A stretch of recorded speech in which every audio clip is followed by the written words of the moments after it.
Hi guys! එනවත මාත් එක්ක day in the life video එකක් record කරන්න. මේ තියෙන්නේ මගේ work station එක. නෑ. මම දැන් ඇවිල්ලා ඉන්නේ UK වල ලොකුම IKEA store එකට. IKEA එකට ගියපු first time මං හිතන්නේ මං ඒ time එක ගොඩාක් enjoy කරා. car එක park කරලා ඇතුළට ගියපු ගමන්ම තියෙන්නේ එක concept theme වලට හරිගස්සපු විදිහේ ගෙදර areas.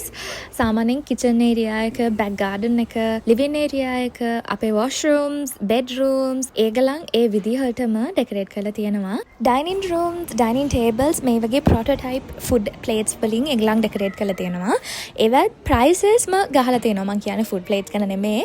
මේ furnitures පුංචි detail එකේ ඉඳන් ඒගලන් pricing කරලා තියෙනවා. අලුත බඳපු couple එකකට නැත්තම් අලුතෙන් ගෙයක් ගත්ත කෙනෙක්ට කිසිම idea එකක් නැතුව ඔයගලන් ideas හොයන කෙනෙක්ට උනත් මෙතනට අවිල්ලා ලොකු idea එකක් ගන්න පුළුවන්. මේ වීඩියෝ එක කිසිම sponsored වීඩියෝ එකක් නෙමෙයි. මට තිබුණු ආසාවට තමයි මම මේ වීඩියෝ එක කරන්නේ. මං හිතනවා මේ වීඩියෝ එක බලලා තවත් කෙනෙක් influence වෙයි කියලා IKEA එකට යන්න. මොකද මං එතනින් ගත්ත බඩු ඇත්තටම quality. මම මේ හැමදේම ගැන වීඩියෝ කරාට මම මෙතනින් ගොඩක් දේවල් ගත්තේ නැහැ. ඔයගලන් IKEA එකට ගියොත් අනිවාර්යෙන් food court එකට නම් යන්න නැතුව යන්න එපා. මොකද එතන කෑම මාරම රසයි. ඊළඟ වීඩියෝ එකකින් මම පෙන්නන්නම් මොනවද මම ගත්තේ කියලා. අදට එච්චරයි. bye.